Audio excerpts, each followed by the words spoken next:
البدع والأهواء، أهل البدع العقائدية وأهل البدع السياسية. أنا أقول بيننا وبينكم السلف، بيننا وبينكم الكتب، كان فيقول البدع بيننا وبينكم. الحمد لله رب العالمين، والصلاة والسلام على رسوله الأمين وعلى آله وأصحابه ومن تبعهم بإحسان إلى يوم الدين. أما بعد. Ikhwanil kiram rahimani wa rahimakumullah. Pertemuan yang lalu kita membahas tentang bantahan untuk sekelompok ahli kalam dan ahli mantik yang tidak mendapatkan taufik untuk bisa memahami konsekuensi yang benar dari penetapan sifat-sifat bagi Allah Subhanahu wa taala. Telah kita lewati pada beberapa pembahasan bahwasanya ittifaqul asma la yastalzim al-ittifaq fil musammayat. Bahwasanya kesamaan dari sisi nama tidaklah mengharuskan kesamaan pada yang dinamai. Ini jelas, Pak. Nah, di sana sederetan ahli bidah, keguncangan mereka dalam memahami kaidah ini bermacam-macam. Baik, ada yang menempuh kebalikannya secara mutlak. Berarti apa? Mereka mengatakan kesamaan dari sisi nama mesti mengharuskan kesamaan apa? Yang dinamai. Yang mengambil konsekuensi ini secara mutlak siapa? Orang-orang musyabbihah. Orang-orang musyabbihah yang menyamakan Allah dengan makhluk. Nah, mereka mengambil konsekuensi tersebut. Berarti ketika sifat Allah Subhanahu wa taala itu dinamakan misalnya dengan sifat melihat, maka mereka ketika melihat itu ditetapkan bagi Allah, terpatri pada diri mereka, berarti sama dengan melihatnya makhluk, karena sama-sama disifati dengan melihat. Penamaannya sama, yaitu melihat. Nah, ini orang-orang musyabbihah. Di sana ada yang menempuh jalan kebalikan, dikarenakan menyamakan Allah itu tidak boleh. Nah, akhirnya mereka dengan sebab keliru dalam memahami kaidah akhirnya menempuh penolakan. Nah, dikarenakan penetapan sifat-sifat itu akan mengharuskan penyamaan Allah dengan makhluk, maka mereka akhirnya menolak sifat-sifat Allah Subhanahu wa taala. Inilah golongan siapa? Golongan siapa, Alif? Secara umum dulu yang menolak sifat-sifat Allah apa? Mu'attilah. Yang Mu'attilah khanifillah terbagi lagi dari sisi apa? Konsisten atau tidaknya dengan kaidah yang mereka buat. Kaidah mereka apa dalam masalah ini? Naam, kaidahnya yaitu apa? Ketika kesamaan nama mengharuskan kesamaan yang dinamai, dan Allah Subhanahu wa taala tidaklah sama dengan para makhluk, maka agar Allah tersucikan dari penyamaan dengan makhluk, akhirnya mereka menolak nama-nama, ya tidak? Karena penetapan nama dan sifat, menolak nama juga sifat. Karena penetapan sifat-sifat Allah itu akan menjadikan Allah itu sama dengan makhluk. Paham sampai sini? Nah, akhirnya mereka menolak sifat. Nah, ada yang konsisten dengan kaidah ini, akhirnya menolak semua sifat-sifat Allah Subhanahu wa taala sekaligus namanya. Jadi ditolak nama-nama dan sifat-sifat Allah. Nah, siapa mereka ini? Indak Syahrul, yang betul-betul konsisten dengan kaidah batil tersebut, sehingga nama-nama dan sifat-sifat Allah ditolak secara totalitas. Siapa itu? Indak Maulana.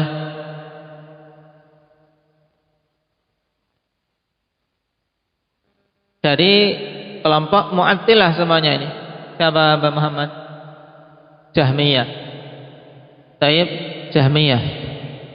Kemudian ada yang mulai ragu dengan apa? Kekonsistenan dalam menjalankan kaidah. Masa sih tidak punya nama? Nah, akhirnya muncul firqah berikutnya apa? Yang mereka menetapkan nama, berani menetapkan nama. Tapi nama sekedar nama, tidak terkandung di dalamnya sifat. Sebab dalam masalah sifat mereka meyakini seperti Jahmiyah. Paham? Akhirnya semua sifat mereka tolak, sehingga hanya menetapkan nama yang kosong dari sifat. Siapa ini? Zakaria? Mu'tazilah. Baik. Muncul kemudian apa? Kebingungan lagi. Masa tidak ada sifat bagi Allah sama sekali? Tidak mungkin jagat raya yang ada ini diciptakan oleh zat yang tidak disifati dengan ilmu. Karena Allah menciptakan, semuanya meyakini, ya tidak? Berarti yang menciptakan itu mesti memiliki ilmu, memiliki kudrah, kemampuan, memiliki sifat hidup, ya tidak? Masa menciptakan tidak memiliki sifat hidup? Nah, munculnya firqah, na'am, kullabiyah, maturidiyah, dan Asy'ariyah. Nah, ini yang paling paling apa? Tidak konsisten dengan kaidah, kawan. Karena apa? Semuanya kembali kepada pengandalan akal. Akhirnya karena yang diandalkan akal, mereka terjatuh dalam kontradiksi yang banyak. Nah, kullabiyah, maturidiyah, asy'ariyah, akhirnya mereka berani menetapkan beberapa sifat dengan alasan karena akal telah menetapkan hal tersebut, mengharuskan untuk kita menetapkan sifat-sifat itu bagi Allah. Akal mereka, karena mereka mengedepankan akal. Taib. Dan sebenarnya paling mudah untuk membantah Asy'ariyah, ikhwan. Sebagaimana akal mampu menetapkan sifat-sifat yang kalian tetapkan, demikian pula sifat-sifat yang lain akal pun mampu. Nah, sebagaimana kalian menetapkan sifat hidup bagi Allah dengan kehidupan yang berbeda dengan para makhluk, maka demikian pula hendaknya kalian menetapkan sifat cinta bagi Allah dengan kecintaan yang sesuai dengan keagungannya, iya kan? Nah, ini deretan-deretan akhwan kelompok-kelompok Mu'attilah, baik Mu'attilah secara kulli keseluruhan maupun Mu'attilah secara juz'i, parsial sebagian saja. Nah, sampai di sini harus sudah paham ya. Ini dasar untuk memahami tentang firqah dalam pembahasan itsbatus sifat, penetapan sifat-sifat bagi Allah. Nah, dan dari kelompok itu ikhwan ada kelompok yang lebih parah lagi, yaitu kelompok yang sampai-sampai menetapkan sampai-sampai mengingkari penetapan wujud Allah. Taib, menetapkan wujud Allah saja mereka tidak mampu, tidak berani. Inilah apa? Firqah ahlil kalam yang paling parah. Taib. Apa yang menjadikan firqah-firqah itu kebingungan? Nah, kemarin disebutkan akhwan dengan pembahasan mantik yang mungkin sebagian paham, sebagian belum. Cuman inti yang harus antum pahami adalah pembahasan tadi, ringkasannya. Nah, adapun pembahasan yang kemarin intinya, bahwasanya lafaz-lafaz ikhwani fillah, perlu diketahui lafaz-lafaz itu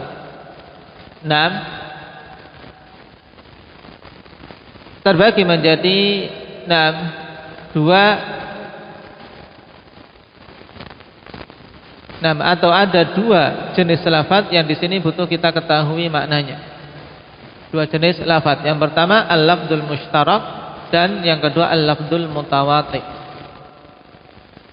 Al-lafdzul mushtarak yaitu suatu kata yang digunakan untuk beberapa makna, untuk menunjukkan beberapa makna, itu namanya.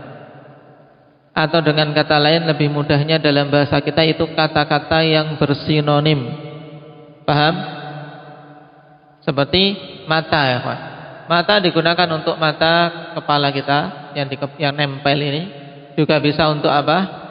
Mata, yaitu air, mata air. Ain.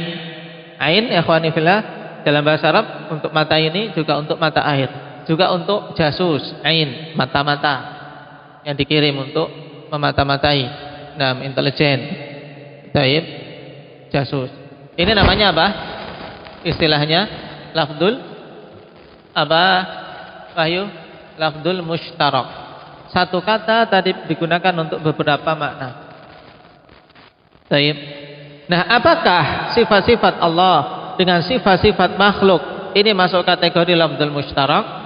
Maka jawabannya apa? Bukan. Jawabannya bukan ya Pak. Kenapa? Karena makna sifat melihat misalnya. Sifat melihat. Nah, asal makna melihat pada Allah dan melihat pada makhluk sama enggak? Asal makna. Melihat, kita paham asal makna dalam bahasa Arab melihat ya melihat ya tidak. Cuman hakikat sifat melihat tersebut antara Allah dan makhluk sama atau tidak? Tidak. Berarti ini bukan lafaz mushtarak namanya. Tapi ada ishtirakul lafaz. Dibalik. Nah, kalau masuk lafzul mushtarak tidak, karena bukan sinonim itu. Tapi di situ ada ishtirakul lafzi, adalah ada apa? Unsur kesamaan dari sisi lafaz. Ya, unsur sama dari sisi lafaz, yaitu lafaznya sama. Lafaznya sama. Nah, dan asal maknanya pun sama, cuman hakikatnya beda. Paham? Jadi antara Allah dengan makhluk, ketika kita menetapkan sifat melihat, sifat mampu, sifat mendengar, sifat kalam, sifat-sifat ini, dengan sifat-sifat yang ada pada makhluk, lafadznya sama enggak? Lafadznya sama enggak? Ishtirakul lafzi. Dan makna kulli, makna dasar mudahnya itu. Nah, makna dasar ini, apakah mungkin wujudnya? Ya, wujudnya bisa diindera dan seterusnya? Enggak. Karena itu hanya sifatnya maknawi, ada di benak kita saja. Paham? Kalau kita diperintahkan untuk memunculkan sifat ilmu, manusia memiliki sifat ilmu, Allah Subhanahu wa taala memiliki sifat ilmu. Sekarang ilmu ini keluarkan coba kayak apa? Bisa enggak? Enggak. Itu namanya sesuatu yang sifatnya maknawi. Paham? Enggak bisa diindera, enggak bisa dipegang, enggak bisa dilihat, enggak bisa dicium, enggak bisa dirasa. Paham? Nah, ini yang diibaratkan kemarin dengan makna zihni, ada di benak saja. Paham? Alif, Saba, Ismail, Wahyu, semuanya berkumpul dalam satu kata insan. Kalian insan bukan? Insan. Nah, sama-sama insan, manusia.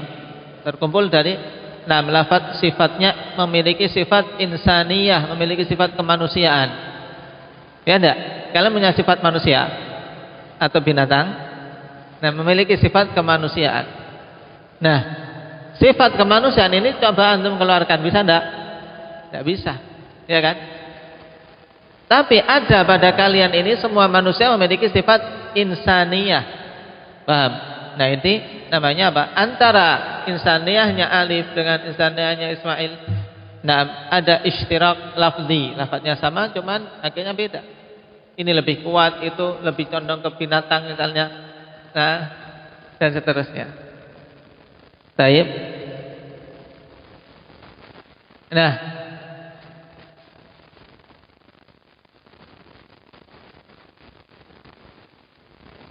taib, barakallahu fikum. Nah,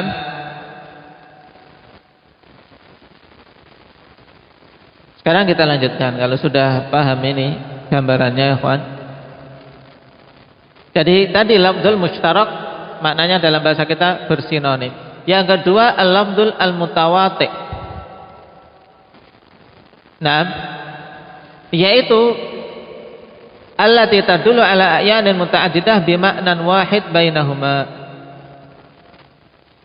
Yaitu suatu kata yang menunjukkan kepada ain yang bermacam-macam, yaitu kepada zat yang bermacam-macam dengan makna yang satu.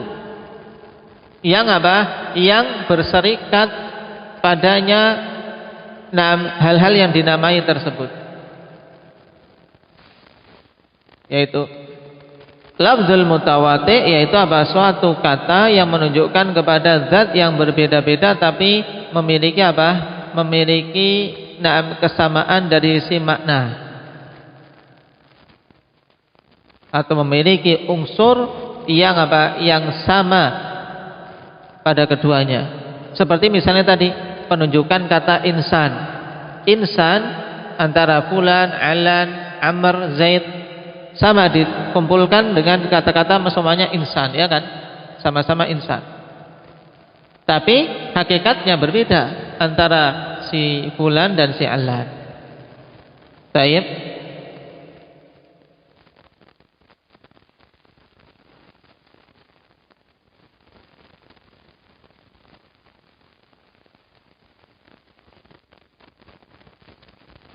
Nah, kita lanjutkan. Qala Ibnu Abil Izz rahimahullahu taala. Berarti tadi ikhwan sebelumnya untuk sifat-sifat Allah dengan sifat-sifat makhluk masuk kategori al-lafdzul mushtarak ataukah al-lafdzul mutawati'? Bacain. Lafdzul yang mutawati'. Mutawati' itu apa? Lafadznya sama, maknanya sama, ikhwan, tapi digunakan untuk zat yang berbeda-beda. Lafadznya sama, sifat as-sama', mendengar. Nah, maknanya juga sama, sama mendengar ya mendengar. Tapi diterapkan sifat ini pada zat yang berbeda-beda. Sam'ullah dengan sam'ul makhluk. Pendengaran Allah dengan pendengaran makhluk. Ada makna yang sama, yaitu sama-sama mendengar, ya kan? Kita semuanya paham, orang Arab paham ketika mendengar sama, mendengar ya paham. Oh, ada maknanya mendengar. Cuman hakikat pendengaran itu berbeda-beda.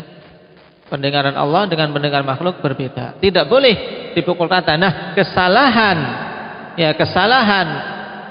ahlul batil, firqah-firqah yang sesat itu, ikhwan, karena apa? Tidak bisa membedakan ini. Ketika lafadznya sama, ada makna sama, berarti harus sama semua.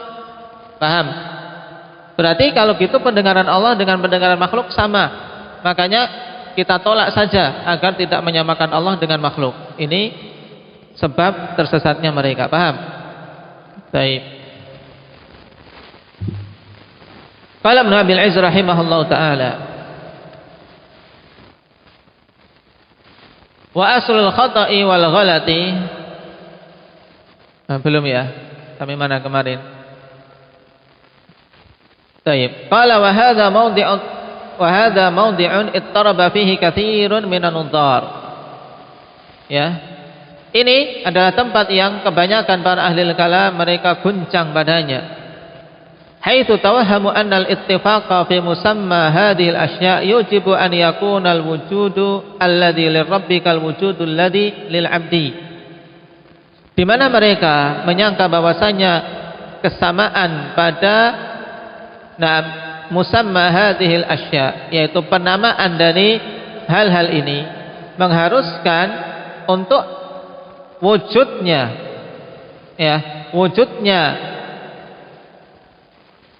yang ada pada Rabb dengan wujud yang ada pada Abd itu sama.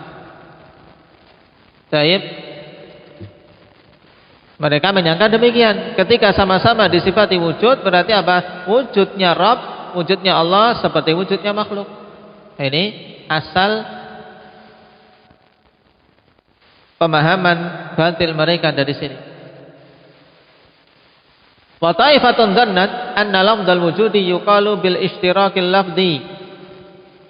Nah, sebagian golongan menyangka bahwasanya lafaz wujud itu dimasukkan pada jenis lafaz ishtirakul lafzi, yaitu lafdzul mushtarak, al-ishtirak al-lafzi, atau dengan lebih mudahnya lagi al-lafdzu al-mushtarak. Lafaz yang tadi maknanya apa? Secara mudahnya lafaz-lafaz yang bersinonim. Wa kabaru uqulahum, dan mereka menyombongkan diri asas akal-akal mereka, yaitu membodohi akal mereka sendiri sebenarnya. Kenapa? Karena secara akal tidak mungkin masuk kategori al-ishtirakul lafzi. Kenapa? Fa inna hadhil asma'a amatun qabilatun litaqsim. Sebab nama-nama ini sifatnya amah, sifatnya umum dan mampu untuk dibagi-bagi. Kama yuqal al-mawjud yang qasimu ila wajib wa mumkin.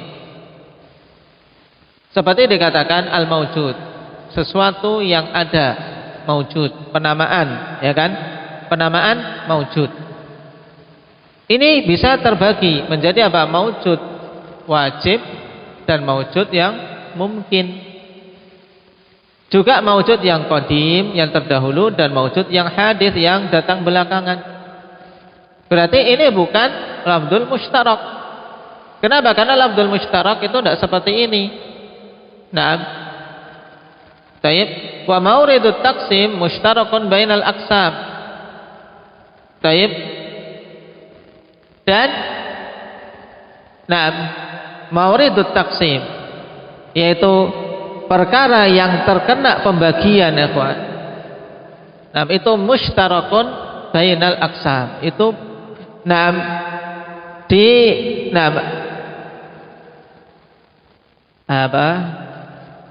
ada kesamaan di antara bagian-bagian yang ada padanya. Atau dengan lebih mudahnya lagi, bahwasanya pada pembagian-pembagian tadi, masing-masing item-item hasil pembagian tersebut, item, apa lagi saya membahasakannya, bagian-bagian dari pembagian, gimana? Sekarang maujud terbagi menjadi apa? Wajib dan mungkin, ya kan? Menjadi wajib dan mungkin.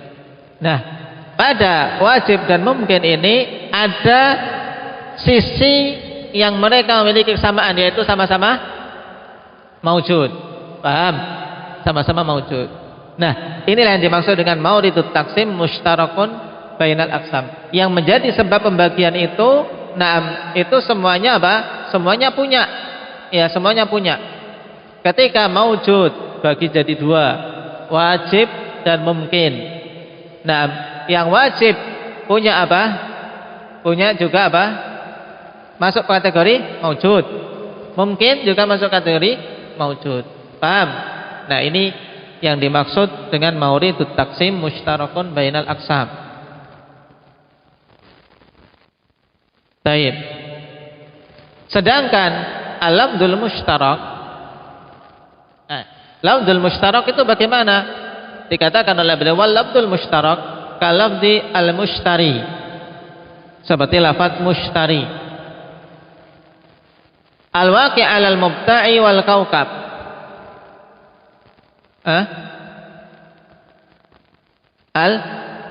Nah, bagus itu, saya makanya sedikit ragu. Mushtari ada titik duanya. Bagus tidak ada titik duanya pada ya. Nah, karena mubta' yaitu yang diberi, al-mushtara. Coba biar keliru lagi. Bagusnya cetakan berbeda, bagus.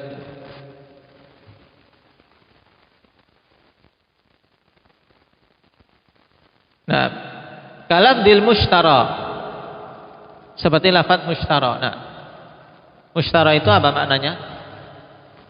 Waqi' 'alal mubta' wal kaukab. Mushtara itu jatuh penggunaannya pada makna mubta' dan kaukab. Mubta' itu yang dibeli, mushtara itu yang dibeli. Kaukab juga ada kaukab yang namanya mushtara, bintang. Taib. La yanqasimu makna. Nah, maknanya tidak terbagi ya, Pak. Apakah ketika ini al-mushtara dibagi jadi dua, mubta dan kaukab, bisa enggak? Enggak ada, enggak bisa ini. Taib. Kenapa? Karena maknanya sudah jauh berbeda. Mubta itu barang yang dijual, kaukab itu apa? Bintang. Jadi mushtara itu nama bintang. Seperti apa? Yang paling mudah mata tadi, ainun. Ainun, nah, suatu kata yang digunakan untuk apa? Untuk mata-mata. Nah, juga untuk apa? Mata yang di kepala, juga untuk mata air. Ya, semuanya ain. Ya, tapi apakah masing-masing dari tiga hal yang ditunjukkan oleh kata mata tadi itu memiliki sisi pembagian? Tidak, ya kan, berbeda dengan yang jenis tadi. Paham? Karena kau tidak menerima pembagian ini. Taib. Ini kayaknya juga bukan sinonim ini ya. Afan, salah, dalam bahasa Indonesia bukan sinonim ya, seperti ini ya. Apa namanya?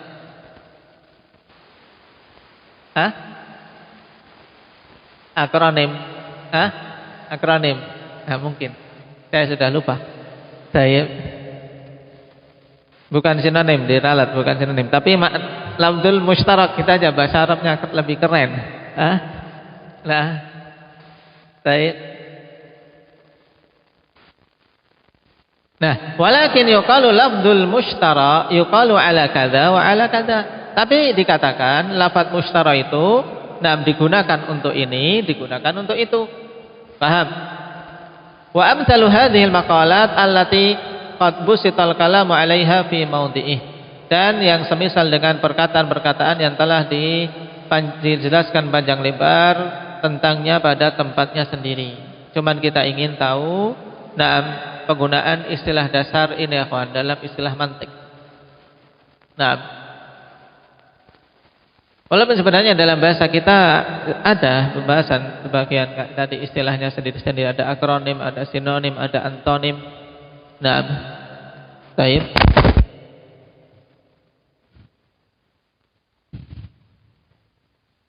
Nah, sekarang berarti lafdzul mushtarak itu sesuatu yang tidak bisa menerima apa?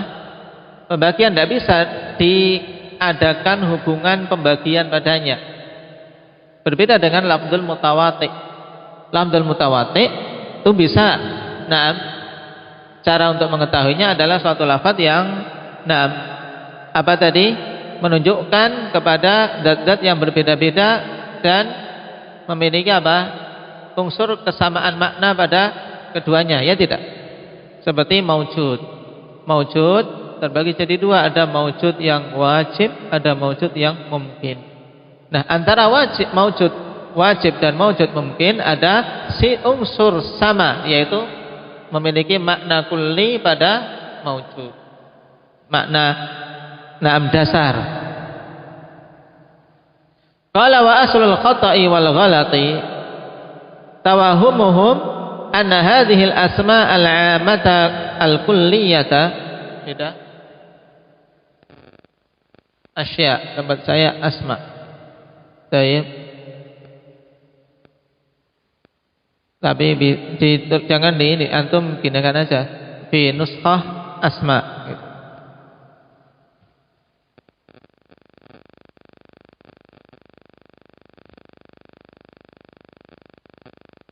Wa aslul khata'i wal ghalati tawahumuhum anna hadhil asma' al-'ammata al-kulliyata yakunu musammahal mutlaqul al-kulliyu huwa bi'ainihi thabitan fi hadzal muayyan wa hadzal muayyin.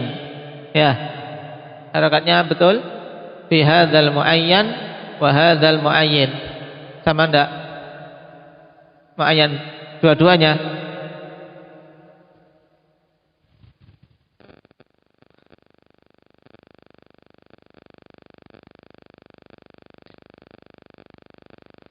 Pemirsa diharokati ini dulu. Saya bacanya demikian. Coba kita cermati.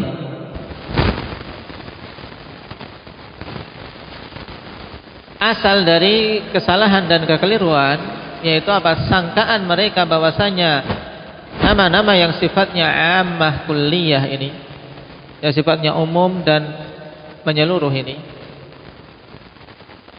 yakunu musammahal mutlaqu al-kulliyu huwa bi'ainihi thabitan fi hadzal muayyan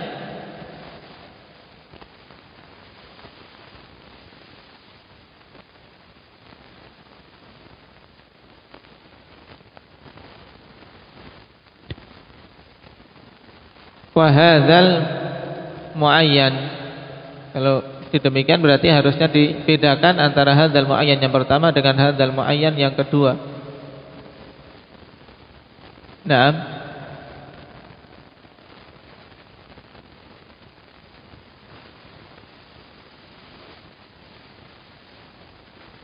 Baik. Yaitu sangkaan mereka bahwasanya nama yang sifatnya ammah kuliah ini, naam, sesuatu yang dinamai dengannya musammaha al-mutlaq al-kulli, ya,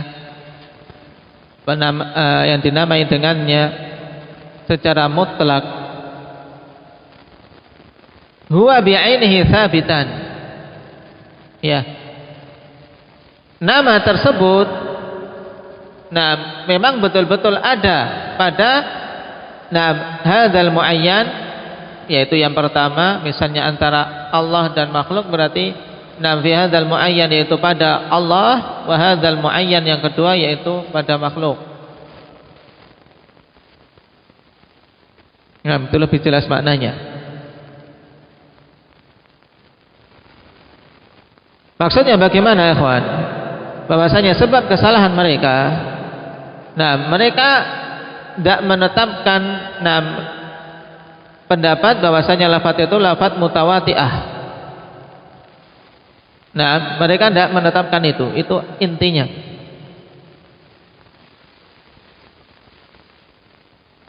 Baik. Sebab apa? Seandainya mereka menetapkan lafaz mutawati'ah, mengharuskan mereka menetapkan makna kulli. Ya, makna kulli ini makna al-kulli, ikhwan, antum harus pahami. Al-makna al-kulli yaitu suatu makna yang kemarin apa? Kalau mau dimunculkan di luar tidak ada bentuknya, ya kan? Tidak bisa ditimbang, paham? Tidak bisa diindra. Tapi sesuatu yang hanya ada di pikiran, ada di benak saja. Nah, ya, cuman mereka alasannya tidak mau menetapkan makna al-kulli itu karena kalau menetapkan makna itu akan melazimkan adanya tasbih antara Allah dan makhluk, dan ini pendapat yang batil. Sebab apa? Sebab makna al-kulli atau makna al-am sama, atau kalau ketemu makna al-am atau makna al-kulli itu bukan sesuatu yang bisa diindra, sesuatu yang bisa dimunculkan di alam nyata, bisa dilihat. Cuman itu hanyalah sekedar makna yang ada di benak, paham? Ada di benak. Baik. Seperti tadi contohkan insaniyah. Insaniyah ada Zaid, ada Amr, semuanya memiliki kesamaan, sama-sama apa? Insan, sama-sama manusia. Coba insaniyah itu kayak apa? Kita paham insaniyah, ya kan? Kemanusiaan. Ada sifat kemanusiaan padanya. Tapi coba antum, Aba Muhammad, sifat kemanusiaan antum tunjukkan mana? Nah, dikeluarkan. Tidak bisa, ya kan? Tidak bisa. Itulah makna kulli antara kalian semua. Ini ada apa? Ada makna yang sama-sama dalam lafaz insaniyah, walaupun masing-masingnya beda-beda. Baik. Nah, mereka menyangka bahwasanya makna kulli ini, ya kawan, baik, ketika ada pada sesuatu itu apa? Hakikatnya betul-betul sama antara yang satu dengan yang lainnya. Ketika makna kulli ada pada Allah, sama-sama wujud Allah, akhirnya mereka katakan berarti harus sama dengan wujud makhluk. Walaysa kadzalik, padahal tidak seperti itu. Fa inna ma yujadu fil kharij la yujadu mutlaqan kulliyan, bal la yujadu illa muayyanan mukhtassan. Sebab apa-apa yang terwujud fil kharij, yaitu di dunia nyata, sesuatu yang nyata. Fil kharij artinya kharij dzihn. Fil kharij yaitu fi kharijiz dzihni, yaitu yang sudah keluar dari apa? Dari pemikiran kita, enggak hanya ada di pemikiran tok, tapi bisa betul-betul terwujud. Sesuatu yang fil kharij tidak akan mungkin didapati la yujadu mutlaqan kulliyan. Tidak akan didapati secara mutlak kulli seperti itu. Nah, fal la yujadu illa muayyanan mukhtassan, bahkan makna tersebut tidaklah didapati kecuali dalam kondisi muayyanan mukhtassan, dalam kondisi sudah ditentukan dan sudah dikhususkan pada zat tertentu. Seperti wujud. Wujud kalau diungkapkan untuk dikeluarkan makna kulli wujud ini tidak bisa. Tapi ketika disebutkan secara khusus wujudullah, baru, ya kan? Baru seorang paham, oh wujudnya Allah. Wujudul makhluk, wujudnya makhluk. Paham? Wa hadhihi al-asma idza samma Allah biha kana musammaha muayyanan mukhtassan bih. Dan nama-nama ini apabila Allah bernama dengannya, maka yang dinamai pun adalah sesuatu yang tertentu dan khusus untuk Allah Subhanahu wa taala. Fa idza summiya biha al-'abdu kana musammaha mukhtassan bih. Apabila hamba dinamai dengannya, maka apa? Yang dinamai pun khusus, ya, penunjukannya khusus untuk si hamba. Fa wujudullah wa hayatuhu la yusyarikuhu fiha ghairuh. Sehingga wujudnya Allah dan kehidupan Allah tidaklah menyamai padanya selain Allah. Ya, tidak ada unsur kesamaan pada wujudnya Allah dan kehidupan Allah tersebut dengan apa? Dengan wujudnya makhluk. Bal wujudu hadzal mawjudil muayyan la yusyrikuhu fihi ghairuh. Bahkan wujud, ya, dari sesuatu yang ada secara tertentu, ya, wujudu hadzal mawjudil muayyan, wujudnya maujud yang telah muayyan ini, yang telah ditentukan masing-masingnya, la yusyrikuhu fihi ghairuh, tidaklah apa? Tidaklah menyekutuinya pada wujud yang sudah ditentukan tersebut selainnya. Tayyib, misalnya kita, tayyib, wujudu Zaid tidak sama dengan wujud siapa? Wujudu Amr, mulai dari permulaannya dan akhirnya, ya kan, juga ketika menjalani kehidupan berbeda-beda. Paham? Nah, fa kaifa biwujudil khaliq? Terus bagaimana dengan wujud al-khaliq, wujudnya Allah? Tentunya sangat jauh perbedaannya, tidak bisa disamakan antara wujudul makhluk dengan wujudul khaliq. Ala tara annaka taqul hadza huwa dzak fal musyaru ilaihi wahid lakin biwajhaini mukhtalifain.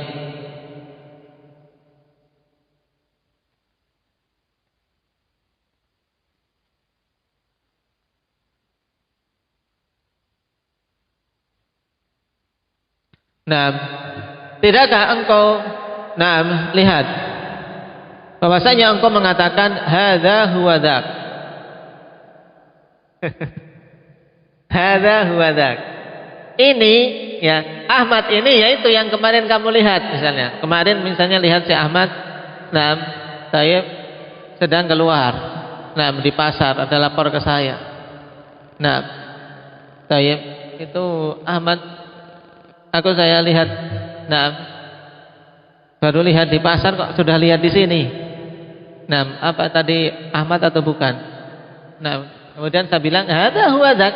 Ya, Ahmad ini yang kamu lihat di sana. Paham? Ini maksud hadza huwa dzak. Fal musyaru ilaihi wahid, yang diisyarati itu satu, yaitu orang ini nih. Ya, si Ahmad ini. Lakin biwajhaini mukhtalifain, akan tapi dari apa? Dengan dua sisi yang berbeda, yaitu maksudnya sekarang yang duduk di majelis, yang zak itu maksudnya yang tadi dilihat di pasar. Tapi ya orangnya sama. Paham? Hadza huwa zak. Maksudnya apa ya, ikhwan? Ketika seorang mengatakan, "Naam, Ahmad hadza huwa zak." Ya, Ahmad yang ini, yaitulah yang kamu lihat di pasar tadi. Nah, orang yang diisyarati itu satu atau dua? Satu, ya kan? Tapi pengisyaratannya dengan dua sisi yang berbeda, ya kan? Paham? Hadza yang maksudnya di sini yang duduk sekarang ini, yaitulah yang tadi dilihat di pasar. Nah, taib. Demikian pula wujud kulli, ya kawan. Al-wujudul kulli. Nah, walaupun itu satu wujud kulli, tapi apa? Memiliki sisi pandang yang berbeda-beda. Wujudul khaliq, wujudul makhluk. Beda, sama-sama wujud. Tapi di sini wujudul khaliq karena wujudul makhluk. Taib, sama-sama memiliki kesamaan mutlaqul kulli, yaitu wujud ada. Tapi ketika sudah dilihat dari sisi pandang yang berbeda, ini wujudnya Allah tentunya sudah berbeda dengan wujudnya makhluk. Maka masing-masing wujud memiliki kekhususan yang tidak diseketui oleh wujud zat yang lain, sehingga wujudnya Allah berbeda dengan wujudnya makhluk. Tadi analogi dari Imam Ibnu Abil Is, ya, Ibnu Abil Is Al-Hanafi, yaitu untuk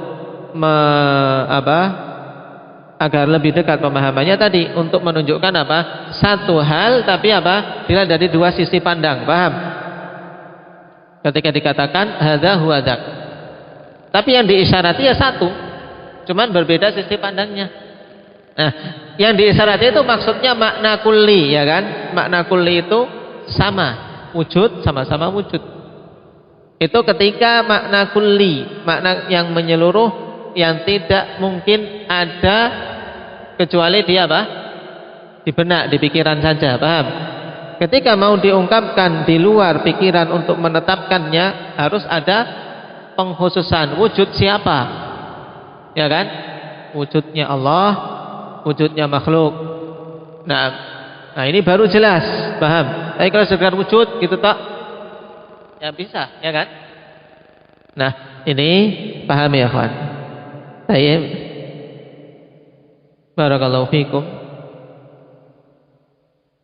Insyaallah masih butuh menantang ini sampai nanti tasalsul. Kalau sudah tasalsul, insyaallah sudah setelah itu biasa pembahasan-pembahasan seperti pembahasan kitab-kitab akidah yang lain, cuman beberapa hal seperti misalnya pembahasan qadar lebih juga lebih detail lagi untuk membantah ahlul bidah. Kenapa? Karena yang memang membuat ruwet seperti ini, ikhwan, siapa? Ahlul bidah. Pembahasan para sahabat tidak sampai harus membahas seperti ini. Kenapa? Karena tidak muncul bidah ahlul kalam. Cuman mau tak mau antum sebagai apa?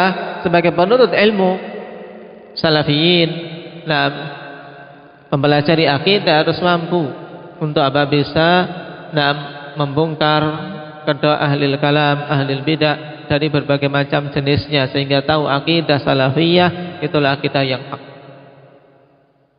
Cuman antum harus sudah punya dasar, yaitu dasarnya tadi apa? Kita tetapkan sifat bagi Allah yang sesuai dengan kesempurnaannya, tidak sama dengan makhluk. Itu sudah pegang dulu itu. Kemudian yang ini adalah untuk membantah mereka-mereka yang menolak sifat-sifat bagi Allah dengan alasan kalau menetapkan itu akan apa? Akan berkonsekuensi apa, Syafiq? Penyamaan Allah dengan makhluk. Nah, itu dulu sudah. Nah, sekarang membahas sebab mereka. Kok sebab sampai mereka apa? Mengatakan penetapan itu berarti konsekuensinya menyamakan Allah dengan makhluk, karena tadi ini mereka jatuh dalam pemahaman bahwasanya penamaan-penamaan itu adalah kategori al-lafdzul mushtarak. Nah, di sini ternyata ujungnya. Taib. Barakallahu fikum. Naktafi bihadza subhanakallah bihamdika asyhadu an